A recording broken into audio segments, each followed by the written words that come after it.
Meanwhile, the power of a prophet is not mundane.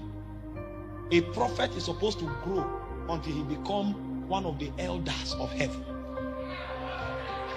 That's the authority of a prophet. A prophet is an elder among men. That's why a prophet doesn't speak because he read a book. When a prophet talks, he is penetrating beyond time. He's talking things that are before the foundation of the world. And that's why God sends prophets into territories as quality control agents.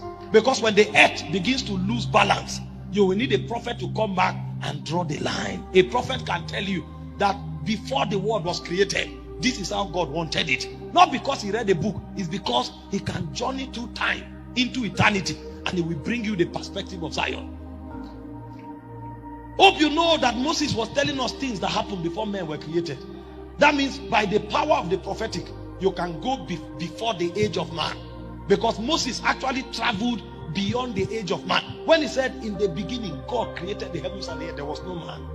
He was operating in the office of a prophet. Because the office of the prophet is older than man. That's why Moses told us how man was created. He said, God gathered the dust from the ground. How can a man be telling you how man was created? Because when you enter the office of the prophet, you come to the assembly of the elders.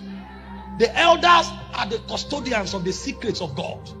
When John was carried to heaven in Revelation chapter 5, the Bible said he wept because he didn't see hope for the earth realm until one of the elders came to him and said, weep not. He said, behold, the Lion of the tribe of Judah, the root of David, he has prevailed. So a prophet is an elder in Zion.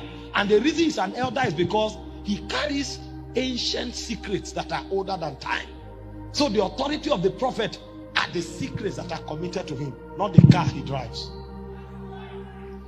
That's why when Jesus was on the Mount of Transfiguration, it was not angels that came to him. It was prophets. Prophets came. And he said they were telling him what he will do in Jerusalem.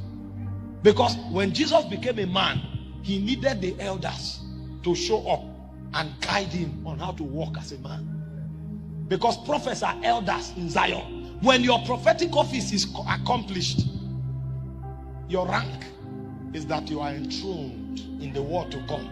You become an elder.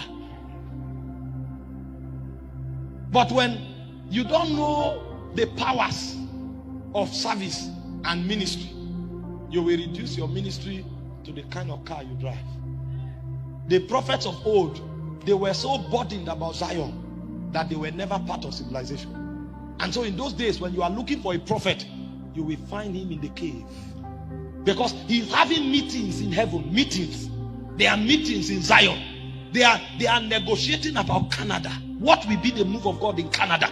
And prophets are summoned from the earth and say, what do you think about Canada? When should there be a visitation?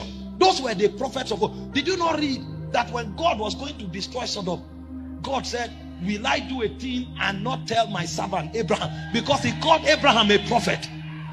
And when God showed up, Abraham was negotiating with God about the fate of Sodom. What if you find 50 righteous men? Far be it from you that the righteous God will destroy the just and the unjust. What if you find 50 righteous men? And God said, if I find 50 righteous men, I will spare the land. And when God was going, he said, let my Lord not be offended with me. What if you find 45? What if you find 40? He negotiated the destiny of Sodom until he stopped at 10. That's what prophets do. Prophets are the custodians of the heritage of God in time. So when you find prophets pursuing Gucci watches and wristwatches, pursuing cars, pursuing mansions, you know that those ones are not prophets. They are hirelings. They only have the gift of word of knowledge. Because when a prophet rises, the seal of a prophet is the righteousness that he establishes over nations. The power of a prophet is that he's able to bring righteousness to a nation. Most of the people you call prophets are soothsayers.